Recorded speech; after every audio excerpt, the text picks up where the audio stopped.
Is you not using this? No, just press that one. Okay.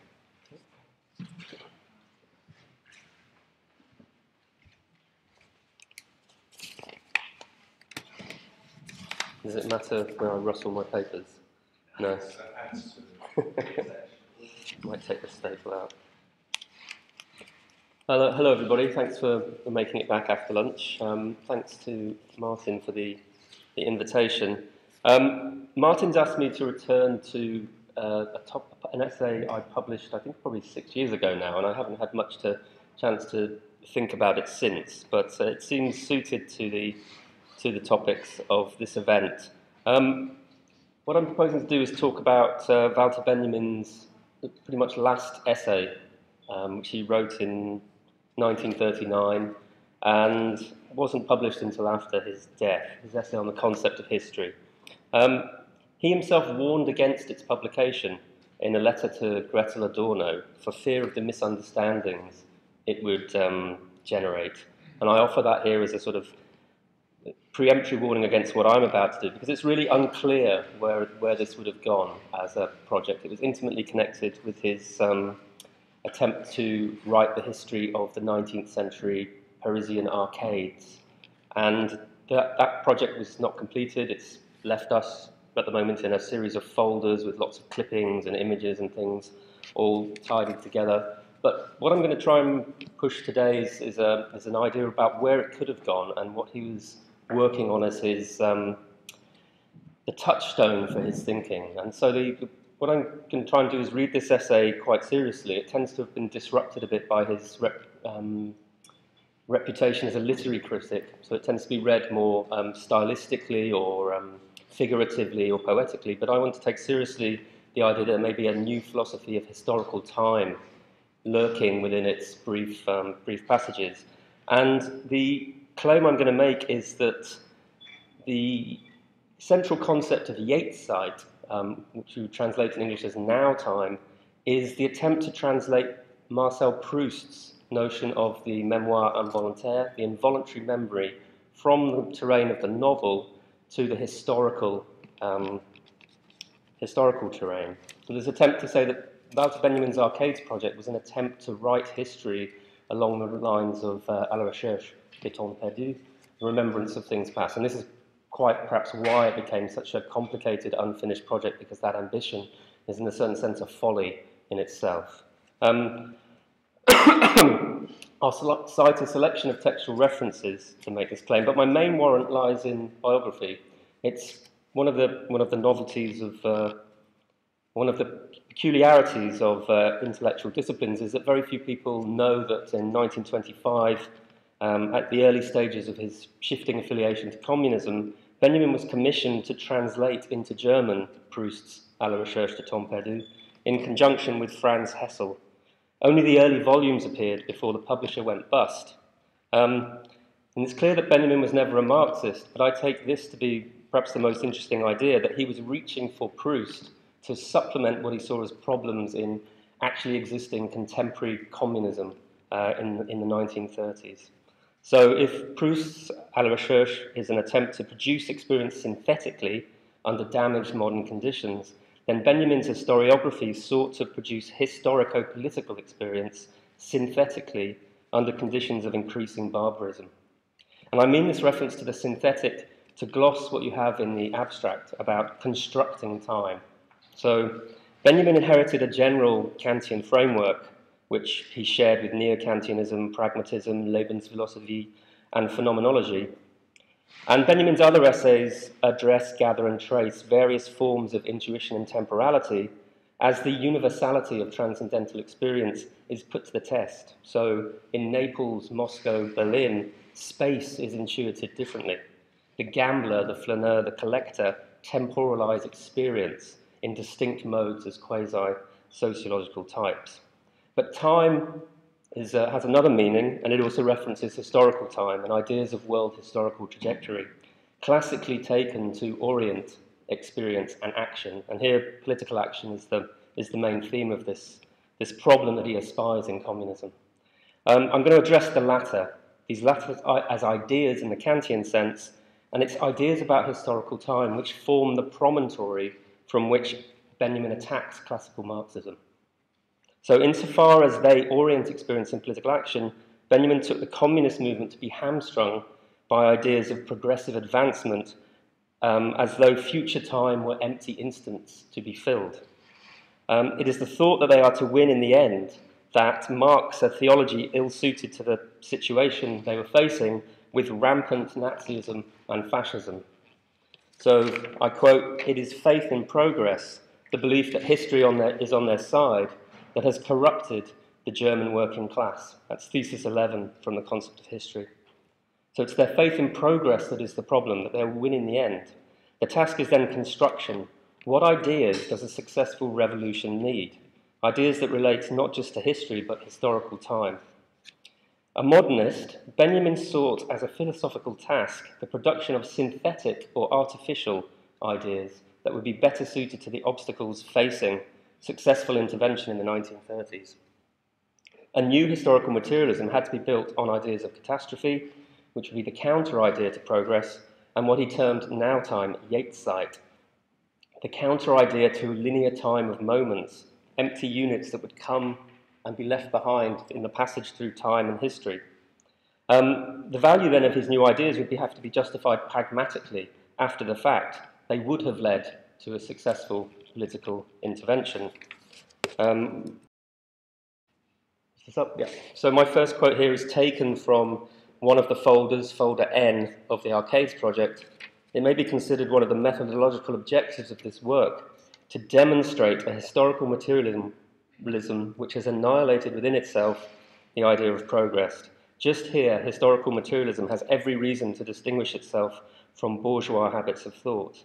And it's my claim here that Marxism was too bourgeois for Benjamin on this precise point about belief in progress. So, it is this claim that underlies Benjamin's tacit references to Marx's 18th Brumaire in the essay on the concept of history. Marx contrasts communist revolution to come with the bourgeois revolutions which borrow from past times names, battle cries, and costumes in order to present the new scene of world history in this time-honoured disguise and borrowed language. Resistant to such spolia, Marx writes, "The social revolution cannot draw its poetry from the past, but from the future. It cannot begin with itself before it has stripped off all superstition with regard to the past. Earlier revolutions required recollections of past world history in order to drug themselves concerning their content. In order to arrive at its own content, the revolution of the 19th century must let the dead bury the dead." Benjamin demurs. These pasts become a historical force in the present, under the right conditions. History is not just a science. The Marxists claim that it has solved history through its scientific approach to historical materialism, misunderstands the collective force of remembrance. Orientation to the future risks a loss of energy. And here I quote from On the Concept of History. "It pleased the Social Democrats to conscript the working class into the role of a redeemer of future generations. In this way, they cut through the tendons of the working class' best potential. With this training, the class unlearnt its hatred and its self-sacrifice, both of which feed on the image of benighted forebears, not on the ideal of freed descendants. Moreover, history is the object of a construction whose site forms not from empty, homogeneous time, but time filled by now-time, Yatesite. So for Robespierre, ancient Rome was a past period charged with now-time, which he blasted out from the continuum of history. The French Revolution understood itself as a returned Rome. It cited ancient Rome exactly as fashion cites a costume from the past. Far from seeing the French Revolution's turn to Rome as an anesthetic numbing, Benjamin adopts it as a model and insists that certain periods in the past are charged with a particular tension, which can be brought to bear on current conditions. Yatesite now-time names a charged, rare conjunction of now and then, where in contrast to ideas of linear time, certain pasts have not been left behind in their passage through history. And it's precisely those pasts that are historical. Other example of the spolia today might exemplify Benjamin's idea. Some of this is, particularly the last quote, is in some sense rebarbative, but I think it's felt that Benjamin thought that the fascists understood this better than the communists. this appeal to the past. Somehow Marx had misunderstood this force at work in politics. The task then for the historical materialist is to seek out such pasts and bring them into conjuncture with the present. History is then a storehouse of material of varying combustibilities and valencies. Benjamin's concerns with presentational transformations, combinations, and combinatorics should then be seen as subordinate to this end. What can be made to erupt in the present? It is here that techniques of modernity, e.g. montage, meet those of religion, e.g. Kabbalah, and theatrical presentation, Trauerspiel's allegory, Brecht's epic theatre. But above all, it's Marcel Proust's À la recherche de temps perdu, which serves as the privileged presentational model. Benjamin's Arcades project can be viewed as expanding from the private apocalypse of a novel's narrator to the collective redemption of humanity. The challenge is to break through the forms of subjectivity that are dominated by practical judgment and narrow utilitarian ends-means thinking. It's here that Benjamin invokes Proust's notion of mémoire involontaire, a consciously introduced corrective to Henri Bergson's theory of matter and memory. Most famously, how the taste of a biscuit dipped in tea could conjure up his childhood in new form. This is a quote taken from what are called the Paralipomena to Benjamin's thesis on the concept of history. This is his working notes that he hadn't quite worked up into the version that he sent to Gretel Adorno. The dialectical image is the blaze of ball lightning that liberates the whole horizon of the past. Articulating the past historically means recognizing those elements of the past which come together in the constellation of a single moment. Historical knowledge is possible only within the historical moment. But knowledge within the historical moment is always knowledge of a moment. In drawing itself together in the moment, in the dialectical image, the past becomes part of humanity's involuntary memory. The dialectical image can be defined as the involuntary memory of redeemed humanity. Actualization, rejuvenation, reanimation are the themes. They are evoked and achieved by the sudden return of what has been lived through, but not synthesized into practical life. Samuel Beckett, in his own essay on Proust, captures something of this aspect. There is no difference, says Proust, between the memory of a dream and the voluntary memory of reality. This thoroughgoing democrat makes no distinction between the pensée of Pascal and a soap advertisement.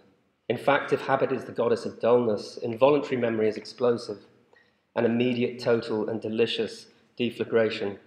It restores not merely the past object, but Lazarus, that it charmed or tortured. Not merely Lazarus and the object, but more because it abstracts the useful, opportune, accidental, because in its flame it has consumed habit and all its works, and in its brightness revealed what the mock reality of experience never can and never will reveal, the real. That's taken from Beckett's 1930 long essay on Proust. The explosive deflagration of involuntary remembrance is, says Benjamin, closer to forgetting than willed recall. I might read through this, but I've had to correct the translation here because one of the things that happens, particularly in the edition that most people have of Illuminations in English, the technical specificities of things like Eingedenken, which is Benjamin's, I think, neologism, and Erinnerung are not preserved by the translator. So I've left them in there. It makes it a bit difficult to read, but I'll read through it. The important thing for the author is not what he experienced, but the weaving of his recollection, Penelope's work of remembrance. Or should one call it Penelope's work of forgetting? Is not involuntary remembrance, Proust's mémoire involontaire, much closer to forgetting than what is usually called recollection? And is not this work of spontaneous remembrance, in which recollection is the woof and forgetting the wharf, a counterpart to Penelope's work rather than its likeness? Proust's novel is the Penelope work, where remembrance is woven from the woof of narrative retelling and the wharf of forgetting. Only what has not been experienced explicitly and consciously, what has not happened to the subject as an experience, can become a component of the mémoire involontaire. For Proust, these moments are ecstasies, in which normal experience of time is ripped away and the past returns. So, from volume 6, the past was made to encroach upon the present and made me uncertain about which of the two I was in. The truth was that the being within me who was enjoying this impression was enjoying it because of something shared between a day in the past and the present moment, something extratemporal. And this being, and I stress the being because I know I can't go back with the slides, this will come up, appeal to this later. This being appeared only when, through one of these moments of identity between the present and the past, it was able to find itself in the only milieu in which it could and enjoy the essence of things, that is to say, outside of time. Proust reaches on a couple of occasions the trope of the gaseous bubble rising to the surface to illustrate his idea. This captures the monadic memory isolated by and from the surrounding medium, but not the impact that the past might have as it suddenly flashes up in a moment of legibility. Late after her death, Proust's narrator realizes it was Albertine he had seen at Vinteuil's. An image held in reserve, preserved alive deep inside of me, suddenly arising out of the depths of that darkness where it had seemed to lie, forever entombed and striking like an avenger. Unfortunately, that has different connotations today, but that's part of the risk of this text. In order to inaugurate for me a new life, terrible and deserved, perhaps also to explode before my eyes the fateful consequences to which wicked actions give rise indefinitely, not only for those who have committed them, but for those who are no more than, who thought they were merely onlookers at a curious and diverting spectacle, like me. And so we ought to fear in love, as in every day, not the future alone, but even the past, which often comes to life for us only when the future has come and gone, and not only the past which we discover after the event, but the past which we have long kept, stored within ourselves, and suddenly learnt how to interpret. Could such, let us say, insight into our nature be reconfigured for the collective, beyond the festive days of the calendar? What history did we all live through, but not grasp in the understanding? What would be precipitated in the historical Yeatsite? In what way would the dialectical image be the memoir and volontaire of a redeemed humanity? I leave these as questions, but stress that Benjamin's project was directed against the historically formed conformist intellect whose own ideas about time are received without warrant. When Benjamin cites Kafka, there is hope, but not for us. He means for the plodding subjects we are, too beholden to dominant reality and habit. Experience is dissolved by the arrival of past time and becomes the site for conjuncture, where is conjured that new being of Proust's. A new being which had been resuscitated in me that might well have been the fragments of a fugitive existence escaped from time. Yet it is this productive revelation which electrifies Proust and conduits authentic images to the present, the whole of this past which I did not know I was carrying. Ordinary succession is short-circuited, and what was thought gone turns out not to be separated. Now Benjamin, the historian who stops thinking of time like a series of occurrences run through his fingers as a rosary, he grasps hold of the constellation in which his own epoch is connected with a completely determined earlier one. In this way, he grounds the concept of the present as now time, in which shards of messianic time are violently precipitated. Precisely poetry from the past, in the sense that Marx would have us reject, blasted from the continuum of history. That past that surrounds us in things would be brought forth as time in its pure state, freed from the order of succession, as lightning flash of extratemporal collective transformation. I'll leave the reconstruction here. There's a sort of double distanciation in this gesture of this paper, to take Proust seriously as a philosophy of time, as he no doubt himself did, and to take Benjamin's take on Proust seriously, to use Proust as the key to understanding what he sought to rethink in historical time. This probably means he's not our contemporary.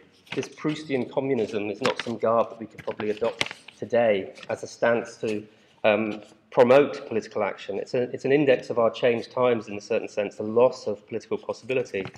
And moreover, progress, the idea of progress, is not our problem today. It is perhaps political stasis and the administered present projected forward, which closes off political ideas about time and thereby political possibility. So I conclude by saying, is it this general task that Benjamin sets out for the philosopher, for the artist, for the literary critic, to think new possibilities, new political possibilities, by an artful thinking of historical time. And perhaps this fragment of novelistic practice and modernist philosophical artifice really serves instead as a parable for art.